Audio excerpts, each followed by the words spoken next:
Hello, everybody. Welcome to Coastlands Online. My name is Evan Brown. My wife, Lindsay, and I, we're the senior pastors here, and we want to extend a warm welcome to all of you. Say thanks for joining us here at our online service.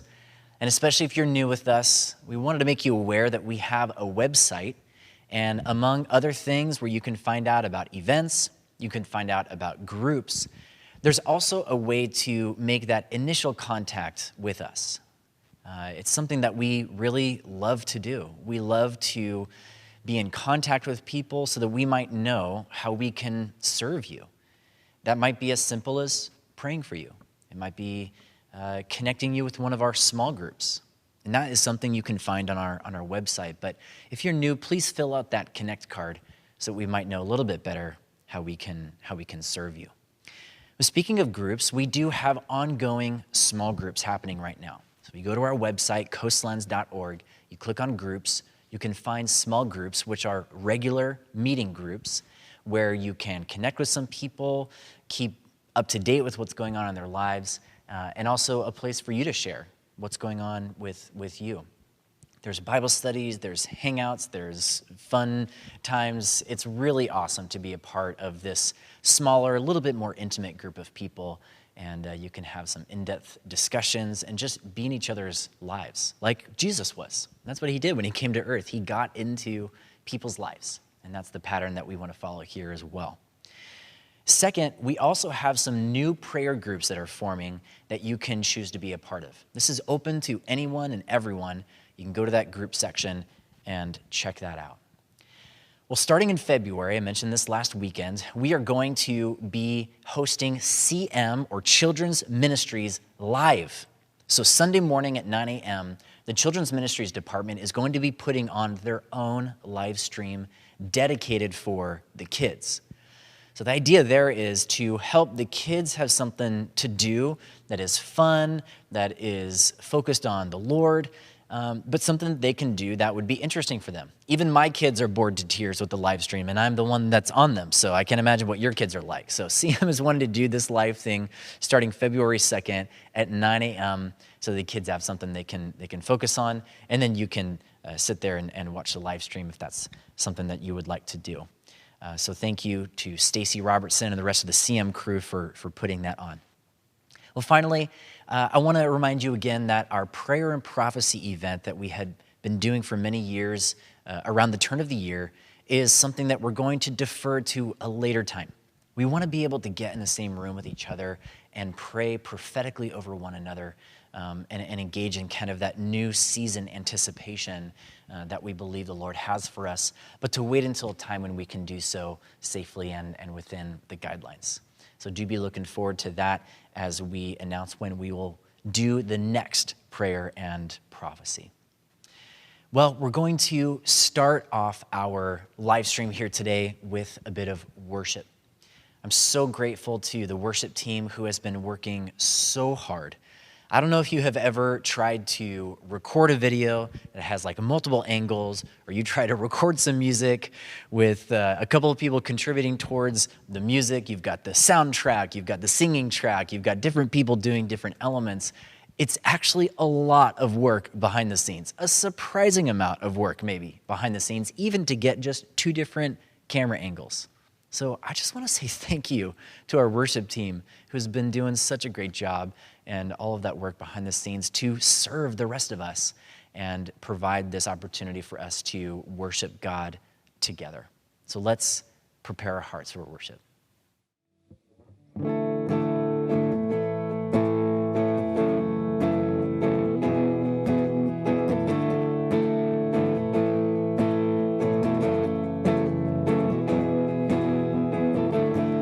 Yours is the kingdom and the power and the glory forever is yours. Heaven and earth bow down in the wonder of your name. And heaven is open, death is broken, and the glory forever is yours. Nothing can overcome the power of your name. The King above kings, all the universe will sing. Everlasting God, you are wonderful. You are wonderful. and the shout of the earth will be your praise. God forever, and the light unto all will be your wonderful name. For the glory, Lord, is yours. God forever, all the glory, Lord, is yours.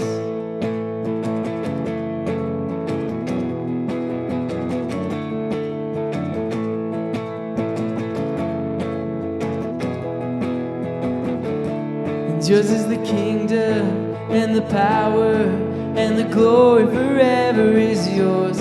Heaven and earth bow down in the wonder of your name. And heaven is open, death is broken, and the glory forever is yours. Nothing can overcome the power of your name. The King above kings, all the universe will sing. Everlasting God, you are wonderful.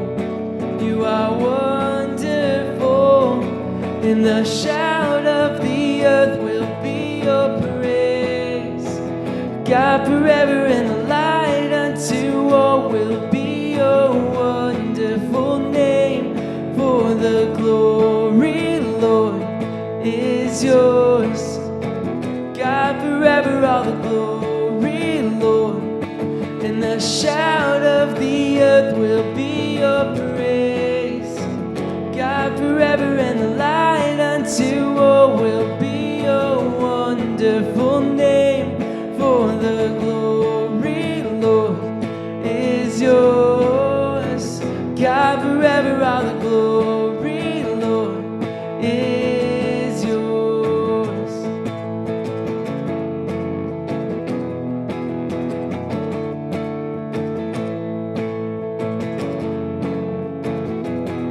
King above kings, all the universe will sing. Everlasting God, you are wonderful.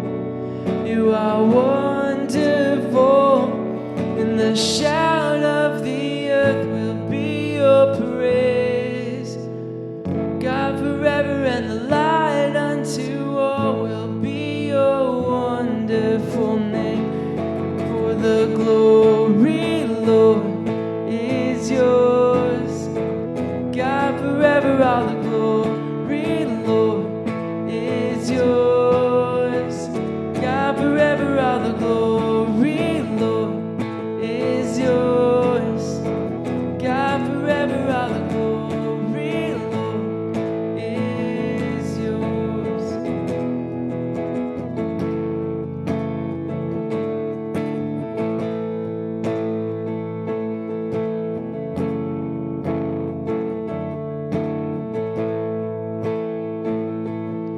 You're matchless in grace and mercy. There's nowhere we can hide from your love. And you are steadfast, never failing. You are faithful. For eternity, we will sing of all you've done. You're the healer of the sick and the broken. You are comfort for every heart that lost.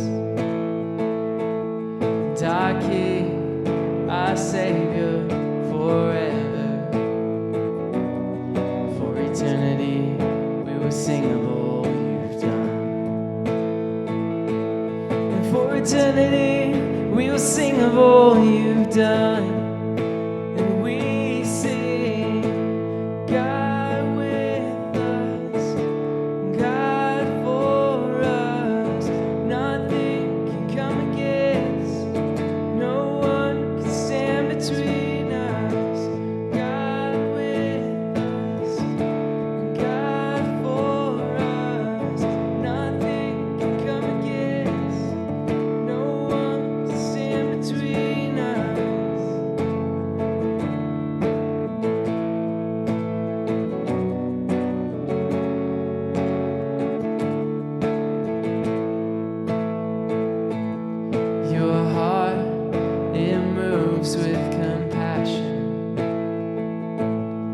There's life, there's healing in your love. You're the Father, the Son, the Holy Spirit. And for eternity, we will sing of all you've done. And we sing, God with us, and God for us. Nothing can come against, no one can stand between us. God with us, and God for us. Nothing can come against, no one can stand between us.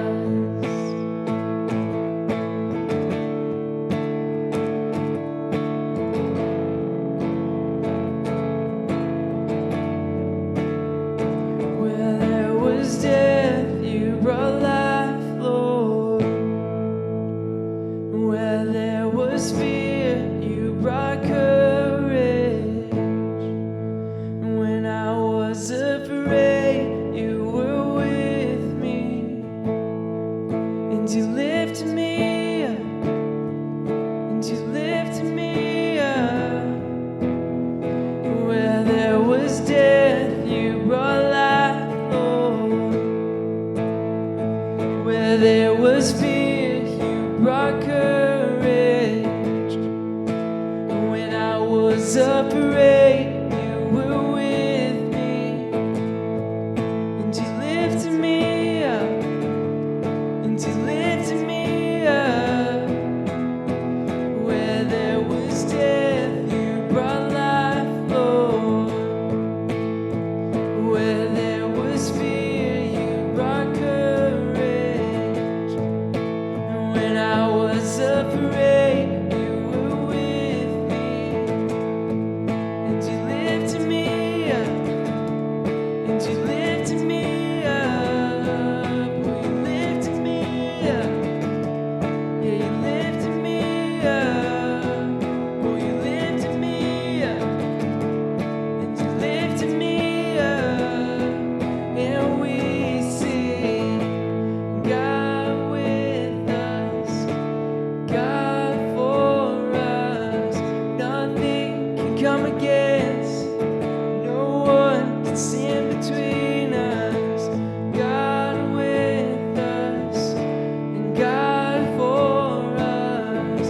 Nothing can come against, no one can stand between us. God with us, and God for us. Nothing can come against, no one can stand between us. God with us, and God for us. Nothing can come against, no one can stand between us. I had such a good time the last couple of weekends talking about the incredible scene in Revelation with God the Father on his throne, the Holy Spirit arrayed, and Jesus as the picture of this sacrificial lamb, but full in conquering, full in rulership, as he took God's redemptive plan for humanity into his own hands and unfurled it, entering us into this age where he is overseeing the plan of the Father play out. I had such a great time deep diving Revelation chapter 4 and 5 with you the last couple of weekends. Today, we're going to start a series in the book of Hebrews. And while it might seem at first glance that Revelation chapter 4 and 5 has nothing to do with the book of Hebrews, I actually believe that it does.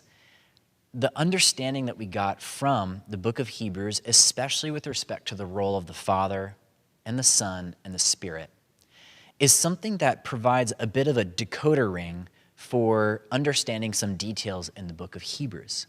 Because this book is so focused around Jesus and helping us understand the significance of the things that he did, the things that he accomplished, and what that means for us. Revelation 4 and 5, I intended to be something of a runway that would lead us now into the book of Hebrews. Guys, I'm a teacher. I can't help it. What can I say? Before getting into the thing, obviously, we have to do a teaching series before the thing in order to get to the thing. It's just, oh my gosh, I love the richness of the scriptures. We could just talk about this forever. But I'm excited to get into the book of Hebrews here. And to do so, I want to give a bit of an introduction, a little bit of a context of this book, as it is somewhat unique to some of the other books of the New Testament. And then we're going to go through chapter 1 today and a little bit of chapter 2, and we'll do the rest of chapter 2 next weekend. Okay, the book of Hebrews. Well, like the other books in the New Testament, the title of the book tells us who it was written to, the Hebrew people. This is written to people of Jewish culture who had converted to Christianity. So from Judaism to Christianity, namely, they believed that Jesus was the Son of God and they had received his forgiveness. For all intents and purposes, they are Christians. I don't know why I said for all intents and purposes. They are Christians. But a lot of this book is reiterating that Jesus is someone that is greater than these other significant figures in Israel's history.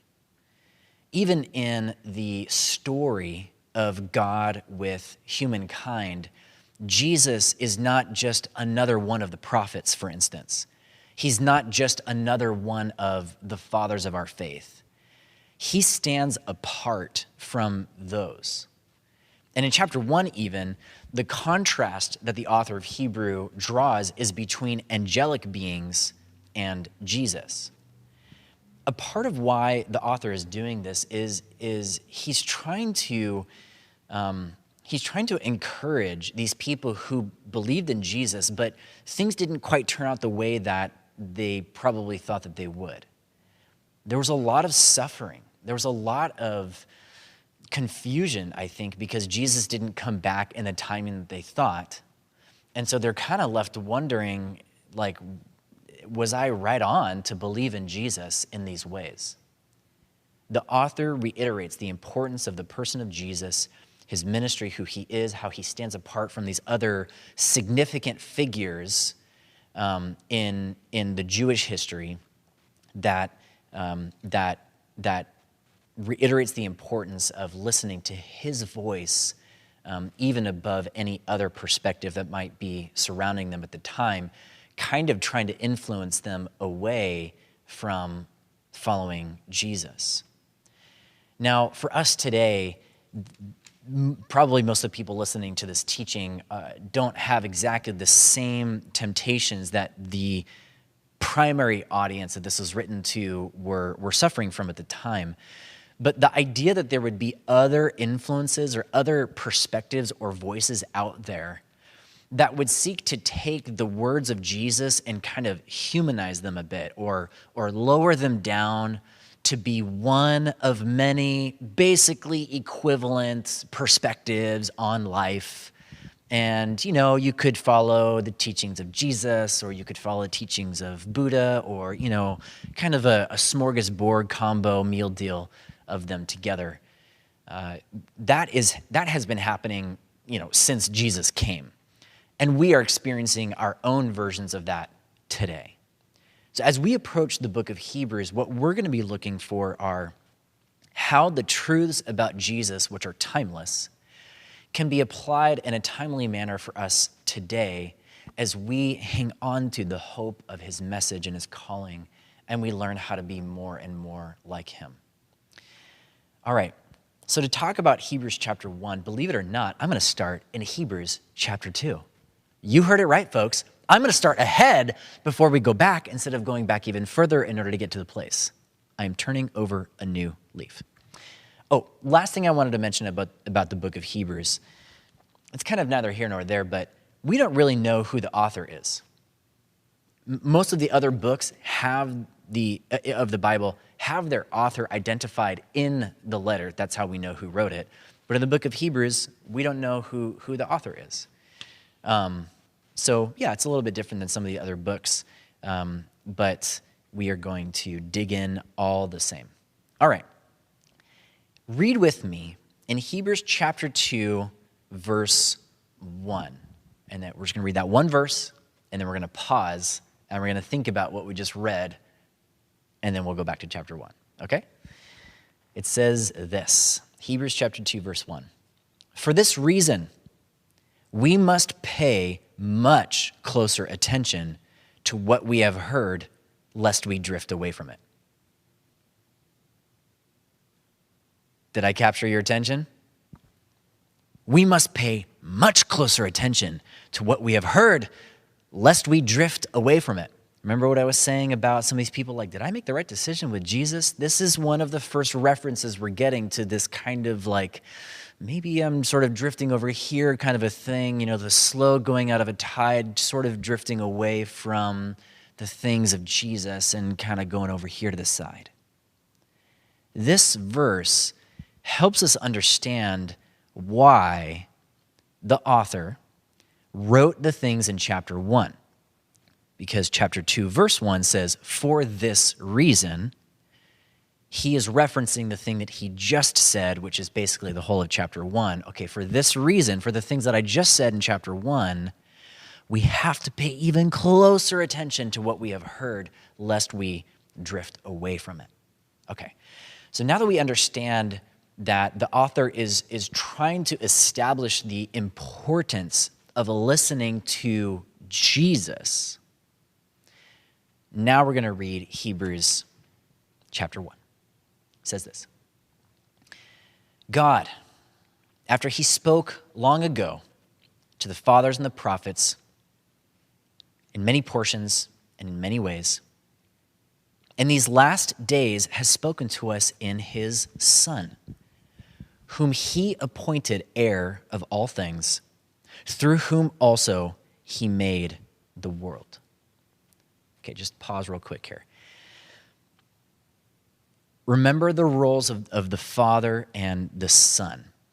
In this short little section of Scripture, the first 4 verses or so, there are so many he's that are thrown around. It gets a little bit confusing, like, is it talking about God the Father? Is he talking about God the Son? Who is he talking about? All right, so let me try to clarify that. I'll read that last bit again here in verse 2. In these last days, God the Father has spoken to us in his Son, meaning Jesus, whom the Father appointed heir of all things, and through whom God the Father made the world. In other words, the Son has become heir of all things. I'm going to talk about that in a second. And also, we get this really interesting detail that the world was made through Jesus. So the Father is the creator, but Jesus was a participant in that effort, that the creation happened through Jesus, initiated by the Father. Let's read on. Verse 3. And he, meaning Jesus, is the radiance of his glory. Now here's where the he's get all confusing. So I'll replace the he's with the correct proper noun. And Jesus is the radiance of the Father's glory and the exact representation of the Father's nature, and upholds all things by the word of the Father's power. So again, this is talking about Jesus. It names 3 things that Jesus is kind of in relation to God the Father. Now again, remember chapter 2, verse 1. The author is establishing all of these things. He's trying to show them that, like, Jesus is very different than even the angels. And he is different than even Moses. He is different than whatever voices are in the culture right now, even the convincing ones. Jesus is different than all of those beings, human and non-human alike, because Jesus is the radiance of the Father's glory. Jesus is the exact representation of the Father's nature. Jesus upholds all things, there it is, there's that phrase again, by the word of the Father's power. Angels can't claim to be those things or do those things. No human can claim those things or do those things. And so we are beginning to see how Jesus really stands apart from all of those. And this is a part of the reason why it even makes sense that we would listen more to what Jesus said. We would pay even closer attention to what Jesus said, even more so than the very good and right things that angels through the course of human history have said, that even the fathers of our faith have done and have said. And we pay attention to those things, and that's good that we do that. But even more so than that, we should pay even closer attention to Jesus. It goes on. When Jesus had made purification of sins, he sat down at the right hand of the Majesty on high. I don't know if you remember last weekend, but I made reference to this. Remember, the Father had the scroll of his plan in his right hand, the hand of power, the hand of authority. And Jesus was able to take that scroll from the right hand of the Father. And now we read that Jesus, after he had made purification of sin, which is to say he died and he rose again, that now he is sitting at the right hand of the Majesty that is on high. So the Father is the Majesty that's on high, and Jesus is at his right hand. And again, remember, the right hand, that's significant. It signifies power and authority. So the one who is sitting on the right hand of the Father has a huge measure of authority, because that's the position that they hold there. All right. So he sat down on the right hand of the Majesty on high, having become as much better than the angels, as Jesus has inherited a more excellent name than they. The author goes on for a bit here, and this is a theme that we see all throughout the book of Hebrews. In fact, in my Bible, like the format, the way that the folks who printed up this version of the Bible, the formatting of it, in the New Testament, oftentimes when there's a significant reference to the Old Testament, kind of like a word for word, like we would say these days, Psalm 145 verse 13 says, blah, blah, blah, blah, blah. The format in my Bible changes a bit. The typesetting changes and things are indented a little bit more so you can tell. And if that happens in your Bible too, you might even flip ahead through the book of Hebrews and you can see this happens a lot. This author is quoting scripture a ton as he is trying to establish truth about what we understand about Jesus. I love this author. I don't know who this author is, but I love this author. It gives us a great example of good Bible study. As we seek to understand God, we ought to use his expressed word to us as a way of understanding him and his purposes more, instead of just kind of thinking about it or pontificating about it. I think this, theorizing about it. Really, the best way to actually understand things about God is to read his word. So this is kind of like it's almost like we're reading a teaching it's a pretty modern day example of the way that we would even teach, even more so than some of the other epistles, which were a little bit more like personal letters written to people that they're instructive to be sure, but not with this kind of Bible study. All right, so then verses 5 through 14 is basically the author taking many, many Old Testament scriptures to establish this idea that Jesus, as it says here, he has become as much better than the angels as he has inherited a more excellent name than they.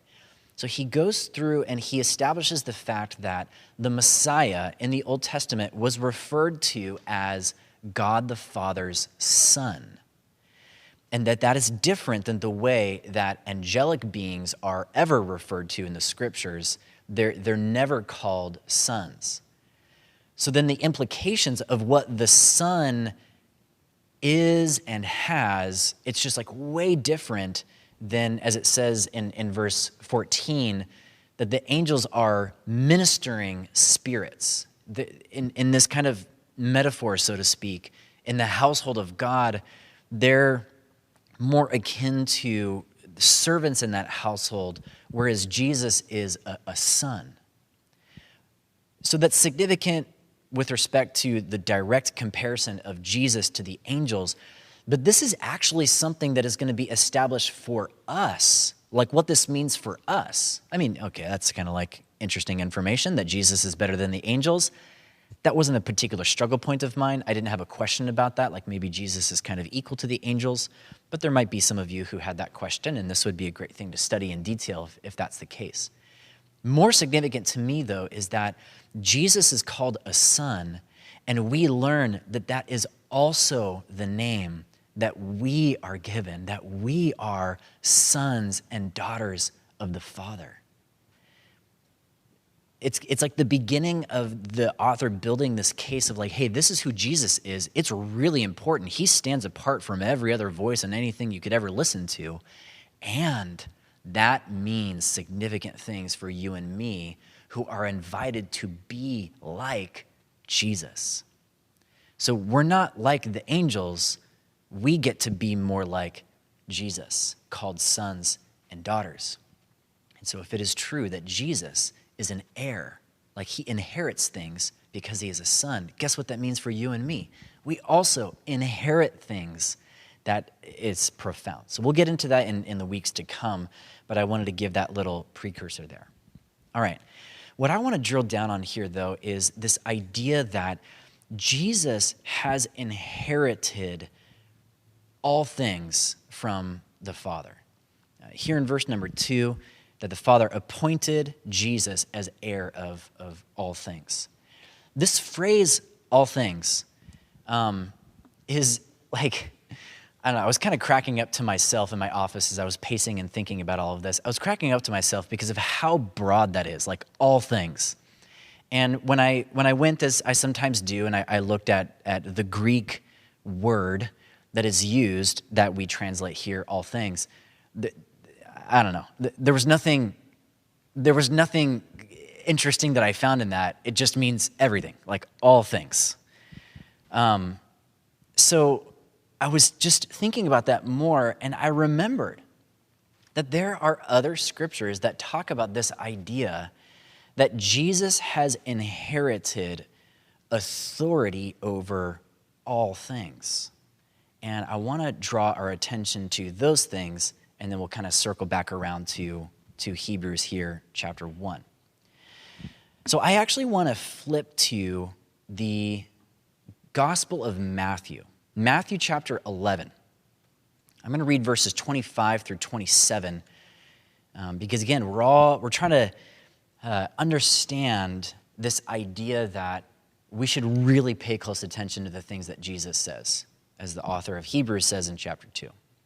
Matthew chapter 11, verses 25 through 27. Listen to what this says.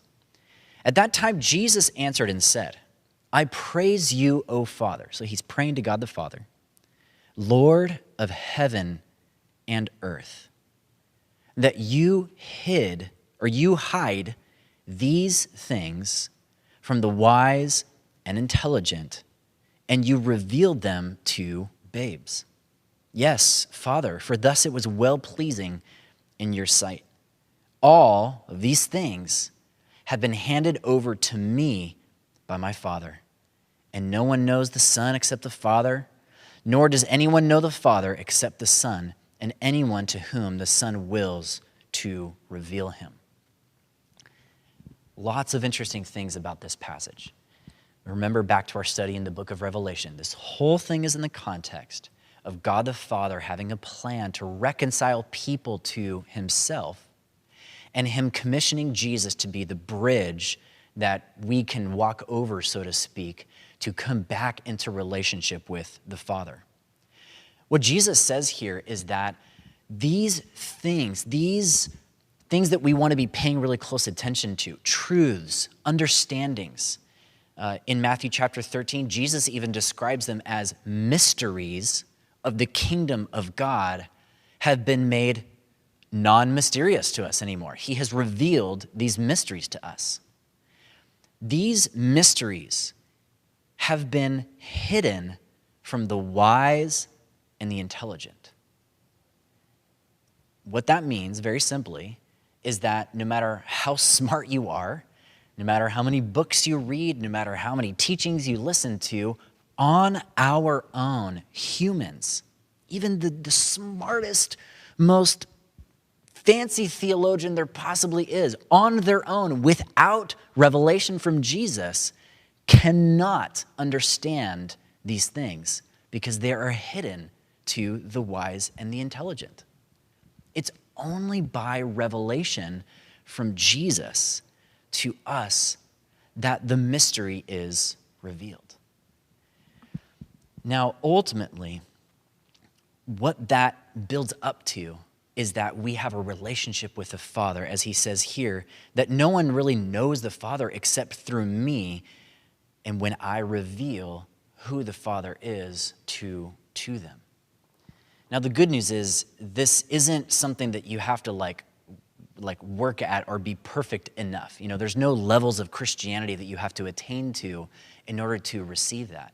And in fact, again, in Matthew 13, when he said, hey, blessed are you because the mysteries of the kingdom have been revealed to you, he also says that many, let me just read it here so I don't forget what it says. Yeah, chapter 13, verse 17.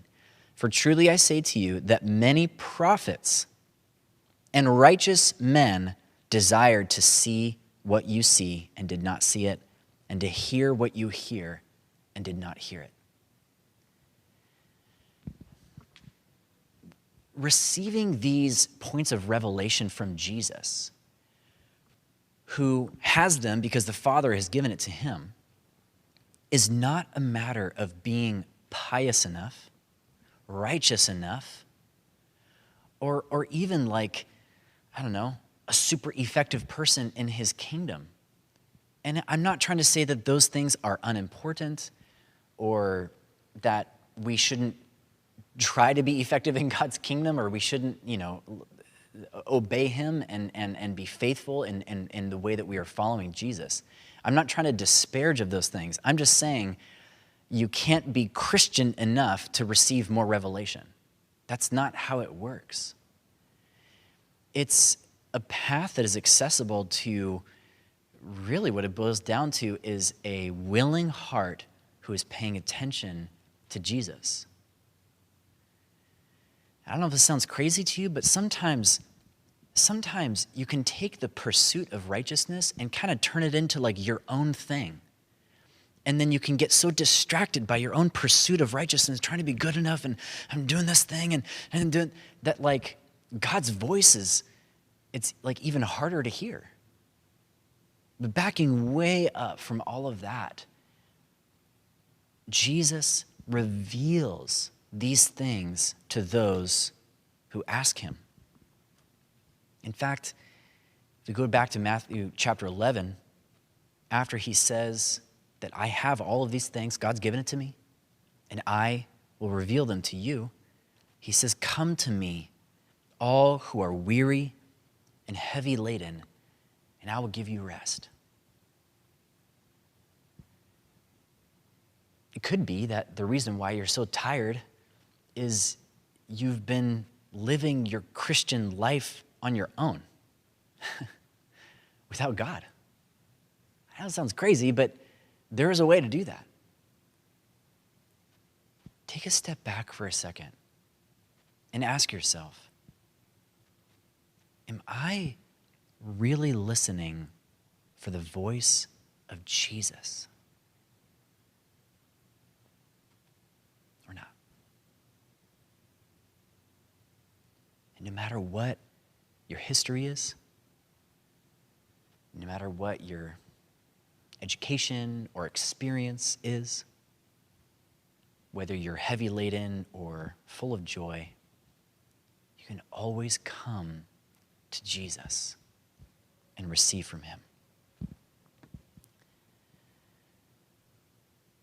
There's another time when Jesus talked about receiving an inheritance of insight, and authority.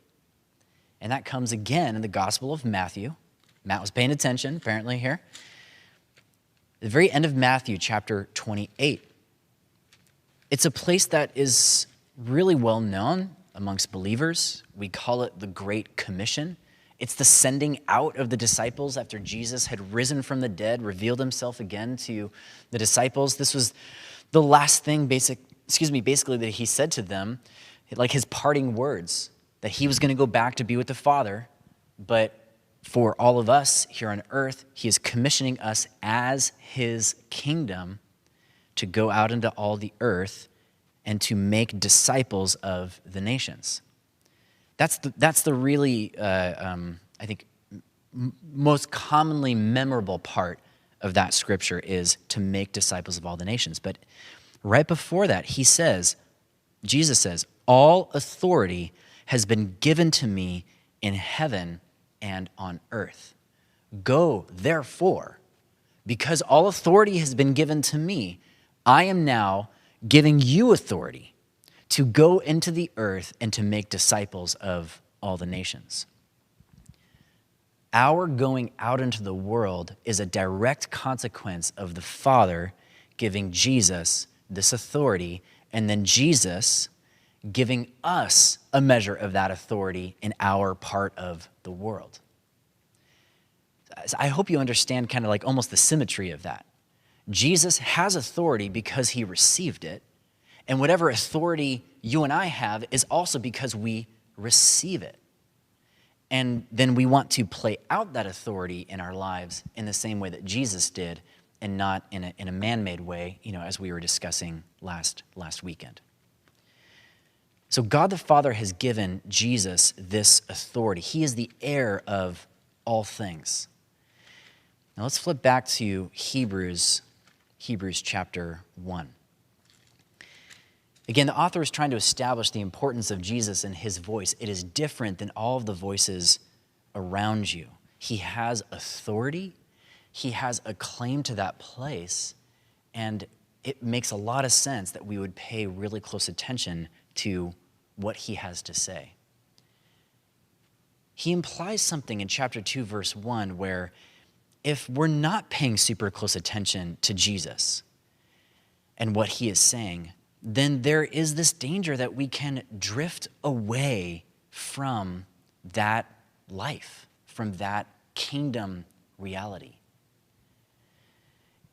Frankly, guys, it's one of the challenges right now of what we have available for us at church. We're not all physically gathered together, but there is a power in being together because we are reminded of the words of Jesus. It's not a power or significance, in and of ourselves, as if like the Coastlands is somehow like, the origin of that encouragement. That's really not it. It's that being around other believers can remind, it's like we sharpen each other as we remind each other of the words and the significance of Jesus' commission in our lives. And that helps us stay like in the pocket of where he wants us. And then when we kind of get out of that fellowship, we drift away. Now, it's a little bit harder to do that now than it was before, but it's not impossible. It's not impossible. I mean, even consider the fact that we are reading right now a letter that was written to a group of people who are in a physically different location than the author. I mean, that's why we have these letters, right? All of the epistles in the New Testament were written in that context. You have the author who's in a physically different location than the people they're writing to, and we get the benefit of that. So we know that it is possible to share in fellowship, to stir up one another to love and good works, as this author says in this book later on. We know it is possible from a distance, even though it might be different, and it might even be a little bit more difficult. But let's not drift away from that central point of importance of leaning into what it is that Jesus is saying because of how important a role and a person he is compared to anything else. sometimes when we have these worship songs that will say something like, God, I give you my all. The emotional response inside of me loves that kind of a thing. Yes, oh God, I give you my all. If I kind of step back from that moment though, and I really think about whether I am giving God my all, or in this context, am I listening to Jesus in every aspect of my life? The kind of embarrassing confession I have to make is that I am not. I am not listening to Jesus as like the absolute penultimate source of authority in every single aspect of my life. But I want that to be true of my life. And I think the Lord knows that. So don't be discouraged. And I also encourage you not to be afraid of honestly assessing, am I doing that? Am I paying super close attention to Jesus with respect to what I'm doing with my family, or what I'm doing at work, or what I'm doing in this relationship with my friend? Am I listening to the voice of Jesus, or am I kind of just reacting, or just, I don't even know, I'm not really thinking about it. In fact, most of the time, I find that I'm not really thinking about it. I'm just kind of doing, if you know what I'm talking about. I'm just sort of, I don't know, I got in some kind of pattern and groove. I'm not even exactly sure how, but that's the groove and pattern that I'm in. Until I kind of get knocked out of that groove, I don't even know that I'm in a groove.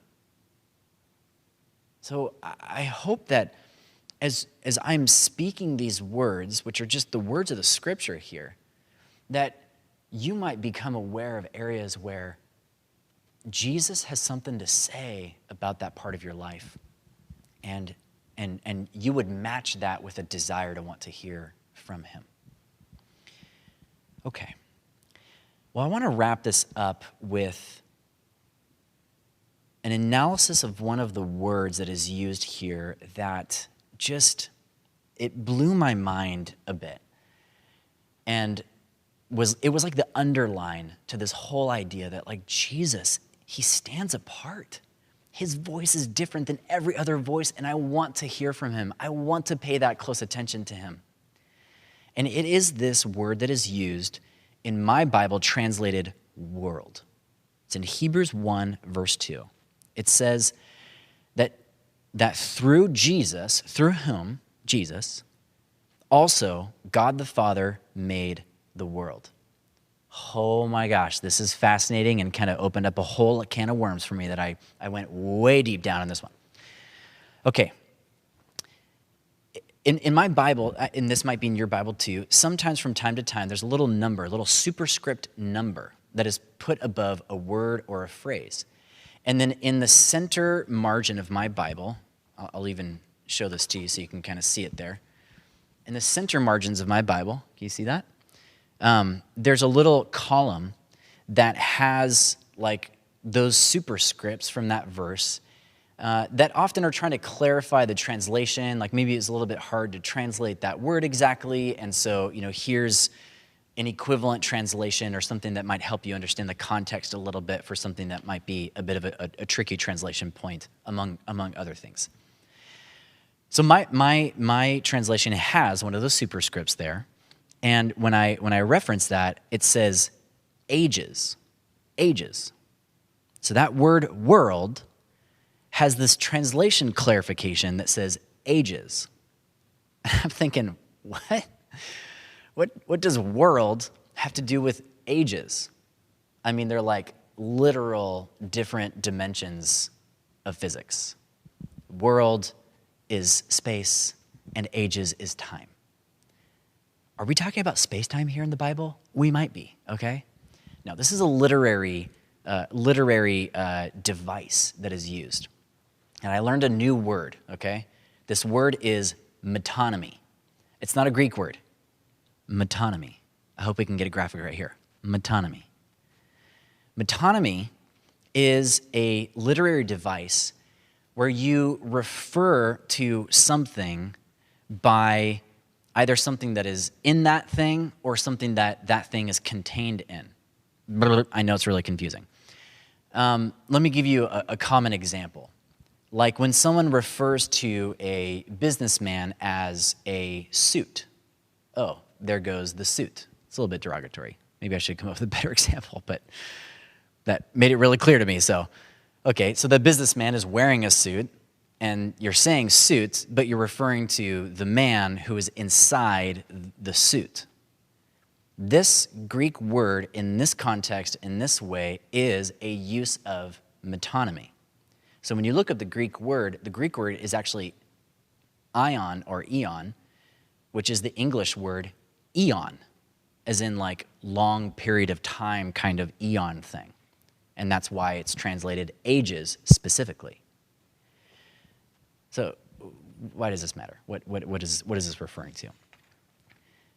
This is saying that the Father created the world, the ages, but the thing that he's referring to that was created through Jesus, and I'm going to read this as a direct quote from Blue Letter Bible that has a wonderful concordance function in it, that this word is referring to the aggregate of things contained in time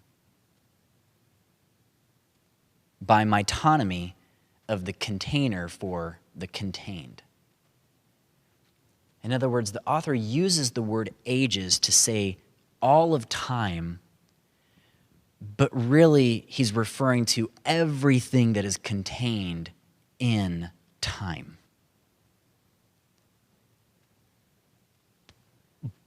Mind blown.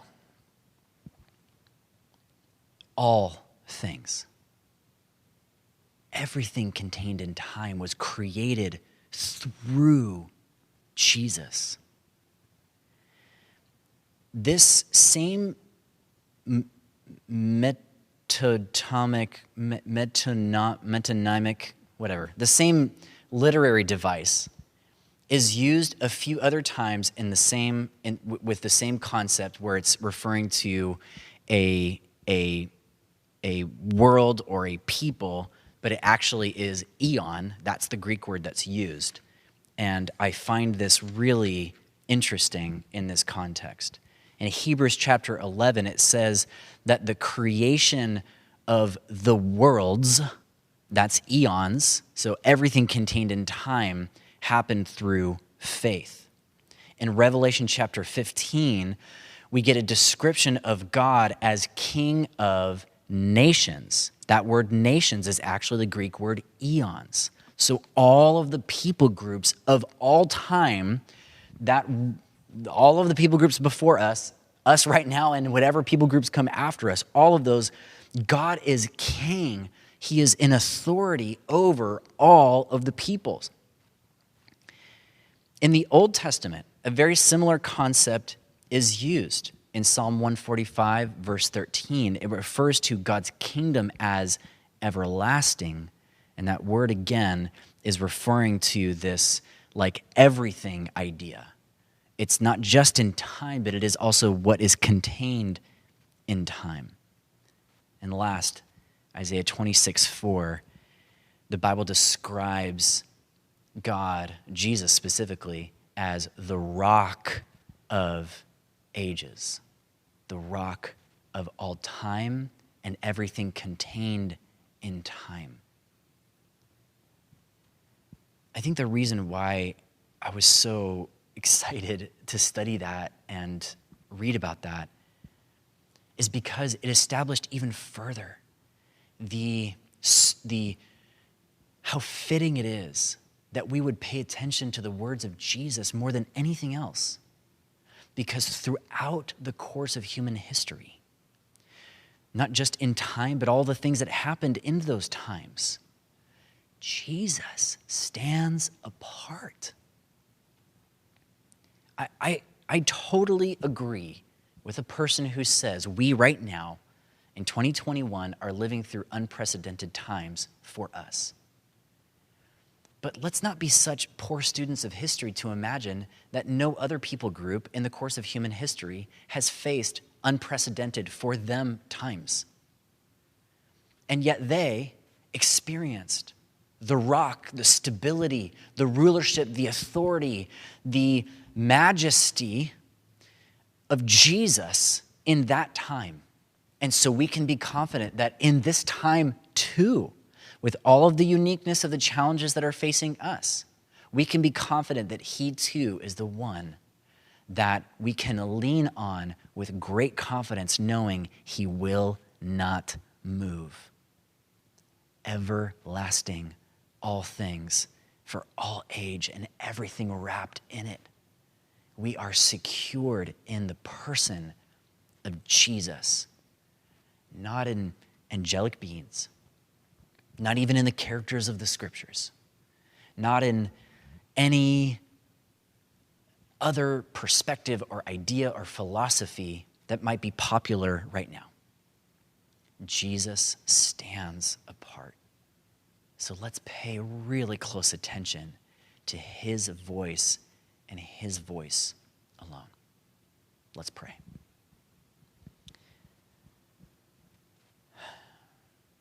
Jesus, I thank you that you have actually made it easy for us to hear your voice. That all we need to do really is to come before you and ask, knowing that you have invited us to that place. And not that we deserved it, because it's like we're coming to the throne room of God where you sit at the right hand of the Father, but you've invited us to that place to hear from you, revealing these mysteries of life and your kingdom. You invite us to that place, and so we can, with great confidence, approach you in your throne and hear these things from you. And forgive us, Lord, for whatever ways we may have begun to drift away from your perspective, your voice, even if it's just because we weren't really paying that close attention. Forgive us, Lord. And I even pray that you would reveal that to us. Like, help each of us be aware of those places where we have begun to drift away for lack of paying attention. Knowing that when we do turn back to you, as it says in your word, you will return back to us. And we can experience that same love and closeness and intimacy that maybe we experienced before. Jesus, we praise you. We elevate you to that special, unique place. May there be no one else, because no one else and nothing else deserves that place of honor, that place of glory, that place of praise. Give it to you and you alone. Amen. Amen. Well, God bless you on this day. I pray that Jesus would be revealing things to you in your life. Believe that he wants to, and open your heart to him, and I'm confident you will hear his gentle, still, small voice speaking those things to your heart. God bless you. We'll see you next weekend. Bye-bye.